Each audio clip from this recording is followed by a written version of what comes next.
This is my book review of The Stranger by Albert Camus. So I actually read this book already when I was in high school about like 3 or 4 years ago. But I think it's really interesting since rereading it because I think like sometimes this is the problem is like sometimes when we read stuff, we really haven't gone through enough life experiences or haven't really thought about stuff, haven't really questioned things. And I think at the stage of life where I'm at now, I've definitely had a lot more questions, more like existentially, right? Of kind of what are we doing here? Why this? Why that? And as a result, I think it has resonated a lot more. So the overall story of the book is really supposed to act as a sort of metaphor for how you view yourself and what you think of the world and what purpose is. And it's not really supposed to provide answers. It's just supposed to provide one perspective on it that can maybe open your eyes to it. So the main character is this kind of, we say like middle-aged man. And from the very beginning, we see that his mother passes away suddenly. And what we start to notice is that this man, in his like understanding his internal dialogue, he has a very large like lack of kind of emotion or empathy or just like feeling in general. He's very like detached from everything. So even though his mother passes away, he doesn't cry, which is, it's fine not to cry, but it's just the way that he's like not really concerned or he seems very indifferent. But it's really interesting because it's not like he hates her. He is just indifferent. And so this is a kind of a trait of this man that will continue throughout the book. And so we see that like he's in this world that's very similar to our world where people act in a more normal way, where they have emotions, where they see things differently, and then they expect people to also react with emotion. So we're just noticing that as he goes through this, everybody's kind of just like kind of silently or kind of just noticing that like, hey, he doesn't really have much emotion. Is like everything okay? What's going on? But because a lot of people understand that, in times of grief, you can get very shut off, they kind of let him be. And then we start to get through a lot of different situations where one, he's trying to talk to a girl that it seems like he likes, but at the same time, it's very questionable of like if he likes her, because when she asks him like, do you love me? He's kind of like, I don't know, do you want me to love you or do you want me not to love you? Or it doesn't matter either way. And he says these kind of answers, which really like confuse us, right? Because it makes us like, well, he wants to spend time with her in a sense, but then we have a question of, oh, is it more the deeper desire of just physicality that's driving this, which is obviously a very disturbing thought. And this continues, and we have a lot of weird side characters in this thing. We have a old man with his dog, and this dog is super old, looks like the man, and the old man is always cussing at his dog, and sometimes he beats him. But it sounds terrible, but in reality, it's kind of like a love-hate relationship where like the old man actually loves the dog, but his way of expressing that is kind of like through this, outwardly seems like hate. And as the story progresses, eventually the dog just disappears. And it doesn't seem like the dog actually wanted to run away. It just somehow disappears. And then we actually find the old man, very distraught, which you would be like, why is he distraught, right? He was like beating the dog and he was cursing at it. But then I think this is really a metaphor for, I don't know what exactly, but it's for something where a lot of people, claim they don't want it, they hate it, but they actually cling so tightly to these certain things. And it just shows the complexity of how, as individual humans, we can hold kind of opposing viewpoints, and our reasoning is very complicated in a way of saying like it doesn't make sense sometimes, and that's just part of the nature, and so then there's this other instance where there is a neighbor of his who is very abusive towards a girl, and but he justifies it a bunch, and then he asks the main character to, hey, will you be a witness when the police come? And then they're called, and of course it's like kind of an abuse trial, right?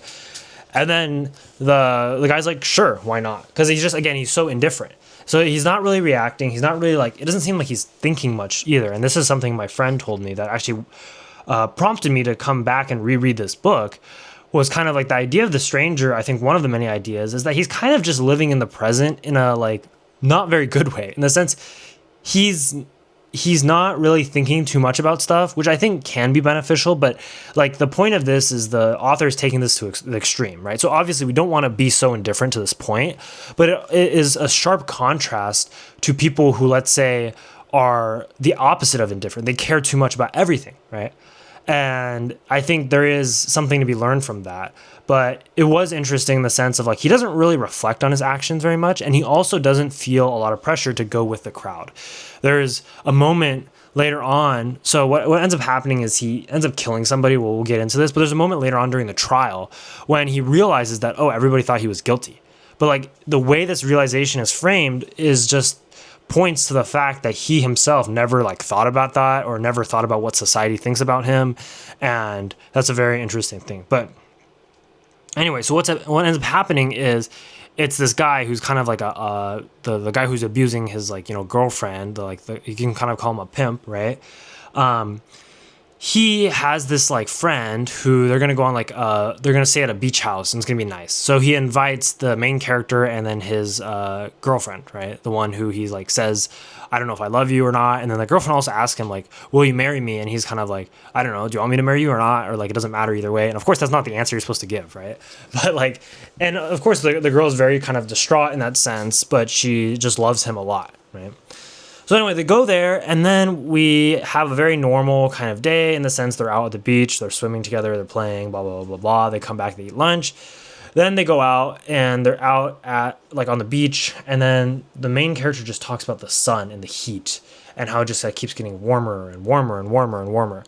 And how it's like so bright and everything like that. So this is obviously a metaphor for something. I'm not too sure exactly what it is because this ends up culminating. So what happens is because the pimp guy was beating up this like girl, the girl has a brother who has like mob ties or something. And there's like a group of like Arabs and they are trying to get like revenge in a sense. So when they go to the beach, they're kind of being followed in a sense. And then at the beach, they're walking and then they see the people who are kind of following them, and then they just decide to walk towards them. And this is only the three guys who are in the group. The women are like at home.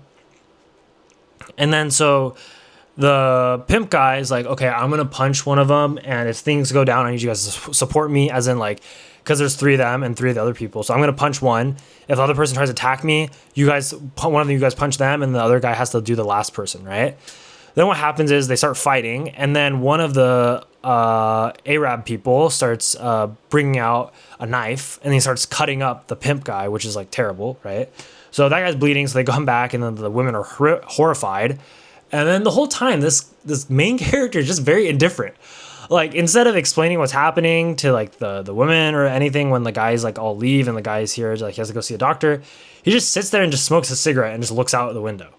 And it seems like he's very like, thoughtful and introspective, but it's very clear that he doesn't really think about anything. So he's not thinking, he's just like existing, which is a really weird state. Cause I think it's like zoning out, but I think this guy's just defined by zoning out. And then what happens is this like pimp guy is really, really something. He will not give it up. So even though he has to get bandage all over his face and his arms, cause he got cut like really bad with a knife, he wants to go to the beach again. And of course he's like, oh, I just want to walk around. Yeah, we all know what you're trying to do, right? You're trying to go and like seek revenge. So he insists he's only going to go alone, so nobody else follows him except for the main character who decides to follow him anyway. So like, again, the main character just doesn't seem to really care what people think or like what conventions are or like to listen to people. So then he goes out and then he follows the pimp guy, and the pimp eventually sees him, and they start walking together. And then they start walking to this kind of like rocky area where the one of the Arab guys is, and the pimp guy is kind of like saying like, oh, I have a gun or something. And then, but then like the main character is like, wait, just give it to me and you can go fight the guy, or if he comes or something, and I'll be your backup, right? And then from there, pretty much what ends up happening is the main character just starts complaining of this heat and all this stuff, right? And then the pimp guy, I think he just like, I'm not exactly too sure, but he just kind of like fades out of the picture.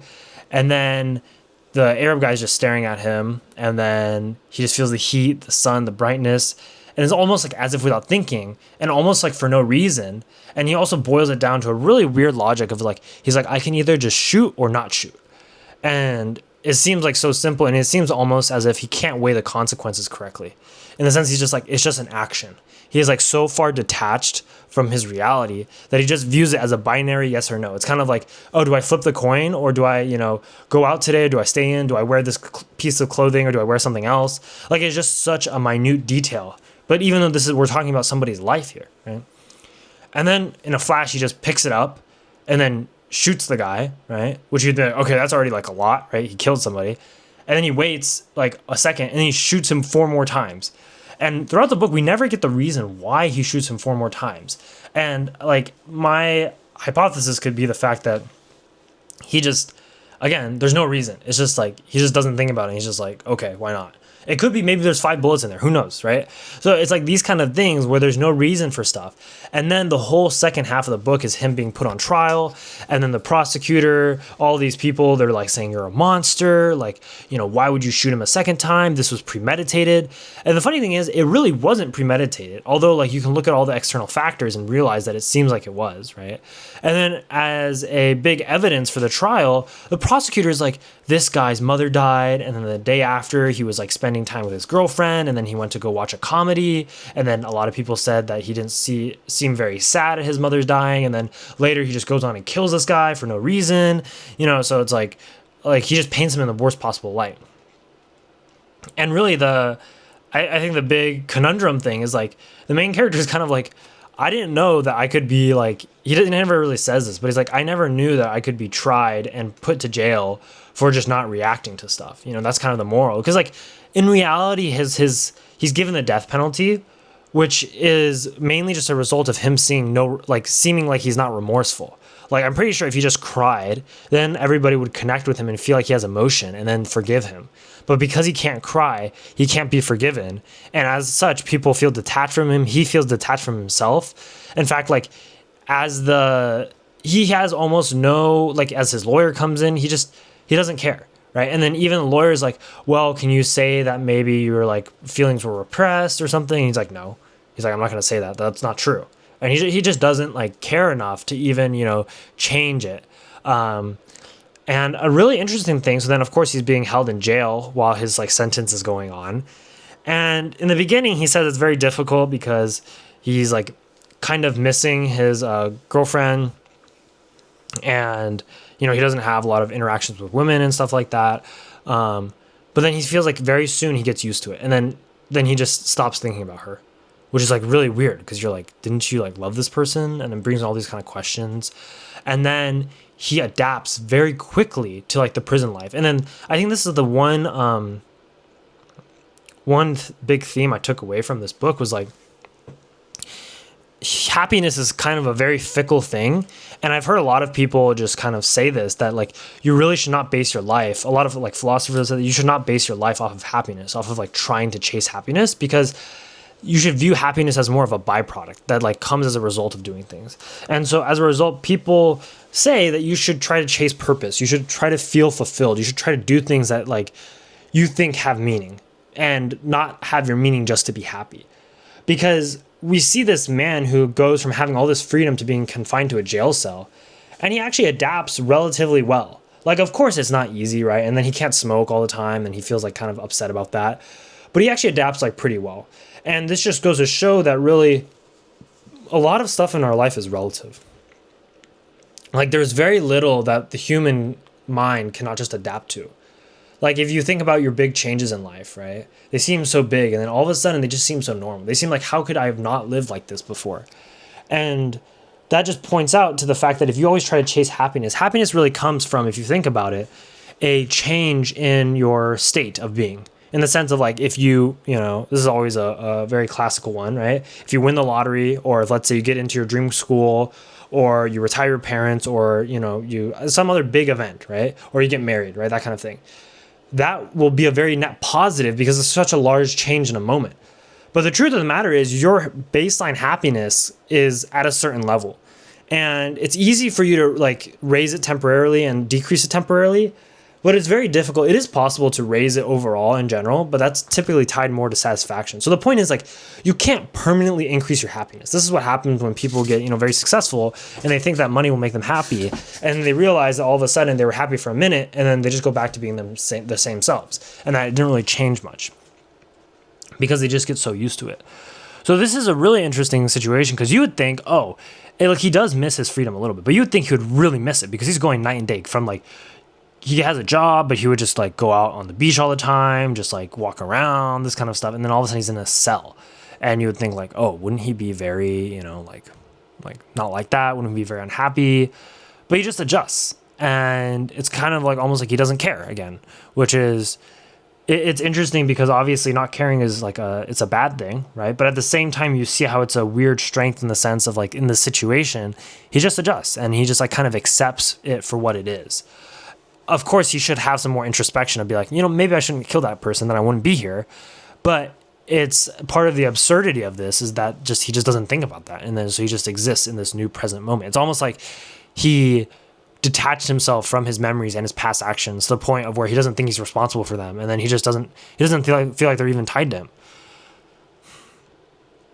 So then you go through the trial and then pretty much like everybody's coming forward and then his girlfriend comes to see him and then like he doesn't really say anything and it's just like I feel terrible for her, to be honest. And then of course he gets like convicted, right? Because the jury sees him and like he doesn't have any emotion, he doesn't feel sad for anything. And then even at the end, right?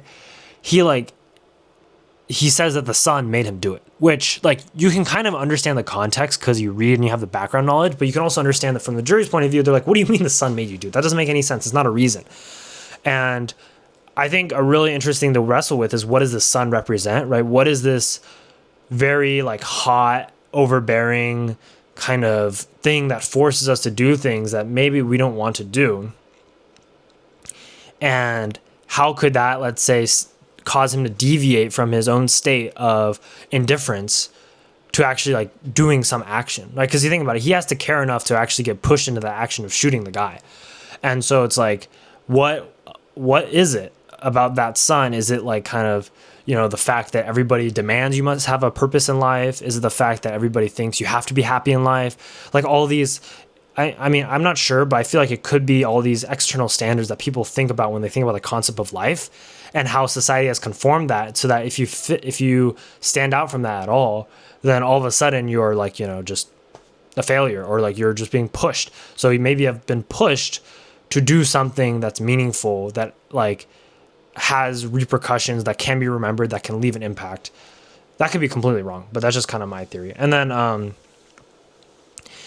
then a really interesting part is he gets to the end where they sentence him. He's going to have his head chopped off or whatever.